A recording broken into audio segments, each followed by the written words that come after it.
As per the given figure, two blocks each of mass 250 gram are connected to a spring of a spring constant 2 Newton per meter. If both are given velocity v in opposite direction, the maximum elongation of the spring is. Summary क्या है कि हमारे पास में यहाँ दो block हैं, spring से connected हैं, दोनों को हमने वेलोसिटी दी है। बताना यह है कि मैक्सिमम कंप्रेशन क्या होगा, जितना कंप्रेशन होगा उतना ही एलोंगेशन होगा। आप दोनों में से कोई भी बता पाएँ तो बताइए कितना होगा। यहाँ पर स्ट्रेट फॉरवर्ड फार्मूला अगर हम लगाएं तो वो ये है कि half mu R V relative square will be equal to half K X square. इससे आंसर आ जाएगा, बट ये फार्मूला कहाँ से आया है आपने पढ़ा नहीं होगा कहीं पर, तो कहाँ से आया है ये फार्मूला ये भी हमें जानना होगा। तो पहले हम थ्योरी कर लेते हैं, फिर क्वेश्चन पर आ जाएंगे।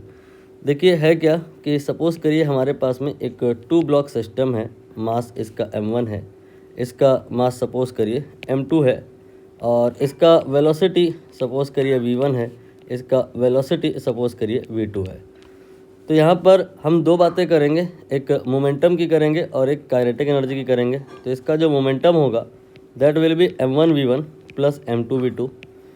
बाकी जो काइनेटिक एनर्जी इसकी होगी, जो आप लिखते हैं वो सही है, लेकिन लिखने का तरीका वो इस प्रकार के क्वेश्चंस के पॉइंट से करेक्ट नहीं है। इस काइनेटिक एनर्जी को आपको दो पार्ट में विजुलाइज करना है, part 1 and part 2। Part 1 because of the momentum and part 2 because of relative motion. Let me explain in detail. यहाँ पर ये जो आपकी टोटल काइनेटिक एनर्जी है इसको लिखा जा सकता है, आप चाहे ना तो बाद में सिंप्लीफाई करके देख लेना, P square divide by 2 m1 plus m2। ये p क्या है, ये वैल्यू p की जगह पे यहाँ पे रखी जा सकती है, रखना नहीं है, बहुत आसानी से आपको समझ में आ जाएगा विदाउट कैलकुलेशन। और part 2 because of relative motion, ये आएगा half m1 m2 and divided by m1 plus m2 and then v1 minus v2 whole square. इस तरह से अगर आप किसी सिस्टम का काइनेटिक एनर्जी लिखते हैं तो जो कोलिजन की थ्योरी है या स्प्रिंग में रिलेटिव मोशन है, ये सब कुछ आसानी से डील हो जाता है। यहाँ पर अगर आप चाहें, आपको बिलीव नहीं हो रहा है, तो आप p की ये वाली जो वैल्यू है यहाँ पर रख करके सॉल्व कर सकते हैं। It will come equal to left hand side, but here I am not going to do that.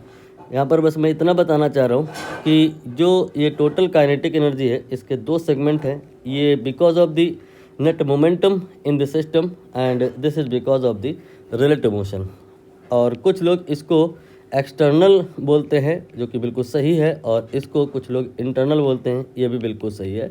तो एक्सटर्नल प्लस इंटरनल जो इन दोनों को जोड़ दें तो सिस्टम की टोटल काइनेटिक एनर्जी आती है। इस तरह से काइनेटिक एनर्जी अगर आप विजुलाइज करते हैं तो आपके लिए ज़्यादा बेहतर होगा।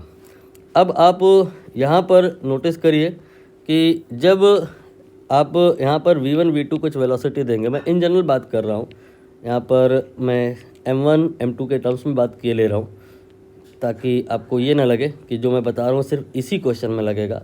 ये जनरलाइज बात हो रही है। m1 और m2 ये हमारे पास में दो ब्लॉक हैं और हमने इनको v1 और v2 के बराबर की वेलोसिटी दी हुई है। तो इसमें जो काइनेटिक एनर्जी होगी, first component will be P square divided by 2 in bracket m1 plus m2 and second component will be half mu R V R square. अब आपको समझ में आया होगा कि ये हुआ क्या है।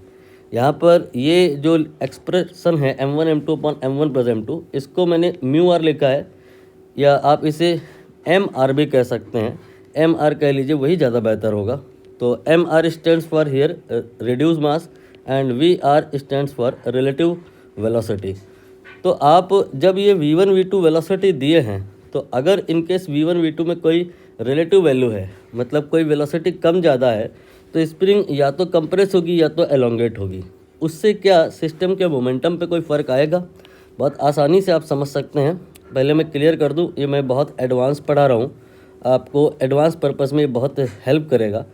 तो यहाँ पर रीस्टोरिंग फोर्स की प्रेजेंस की वजह से इसमें मोमेंटम में कोई चेंज होगा, डेफिनेटली होगा, इसमें भी होगा, बट इक्वल मोमेंटम में चेंज होगा, अपोजिट होगा। नेट मोमेंटम आपका सिस्टम का यहाँ पे नहीं चेंज होगा। स्प्रिंग चाहे कितनी ही कंप्रेस होती चली जाए और चाहे कितनी ही एलोंगेट होती चली जाए। इसका ये मतलब हुआ कि काइनेटिक एनर्जी के इस एक्सप्रेशन में जो पार्ट 1 है not going to change, only what happen with part 2। Part 2 ये चेंज करेगा और लास्ट में जब एलोंगेशन या कंप्रेशन मैक्सिमम हो गया होगा तब आप सोचिए रिलेटिव मोशन कितना हो जाएगा। रिलेटिव मोशन 0 हो जाएगा।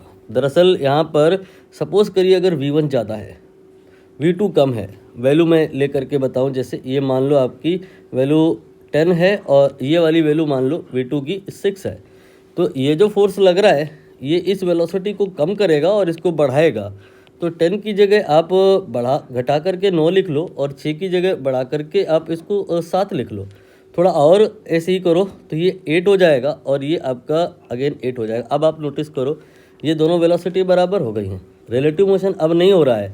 इसका मतलब ये है कि एक के रिलेटिव में अब दूसरा यू कैन से रुका हुआ है। यही होता है एक्चुअली जब एलोंगेशन मैक्सिमम होता है। फॉर एग्जांपल जैसे कि एक स्प्रिंग आप लिए हो और उसको एक तरफ फिक्स कर दी हो, ये बहुत आसान हो जाता है विजुलाइज करने के लिए। यहीं से आप देख लो कि जो अगर आपने इसमें कोई वेलोसिटी दिया तो ये कब तक खींचेगा, ये तब तक खींचेगा जब तक इसका वेलोसिटी 0 ना हो जाए। तो अगर सिंगल ब्लॉक है तो एब्सोल्यूट वेलोसिटी 0 हो जाना इम्प्लाइज कि यहाँ पर एलोंगेशन मैक्सिमम हो गया है, और अगर डबल ब्लॉक है तो रिलेटिव वेलोसिटी 0 हो जाना इम्प्लाइज कि एलोंगेशन मैक्सिमम है।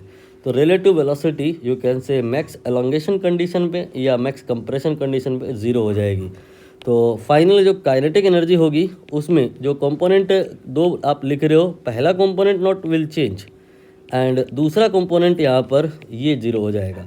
तो बताना यह है क्या काइनेटिक एनर्जी का कोई लॉस हुआ है? डेफिनेटली हुआ है। पहले कंपोनेंट की वजह से तो कुछ नहीं हुआ है, लेकिन दूसरे कंपोनेंट की वजह से हुआ है और वो आपका हाफ mr/v² के बराबर है।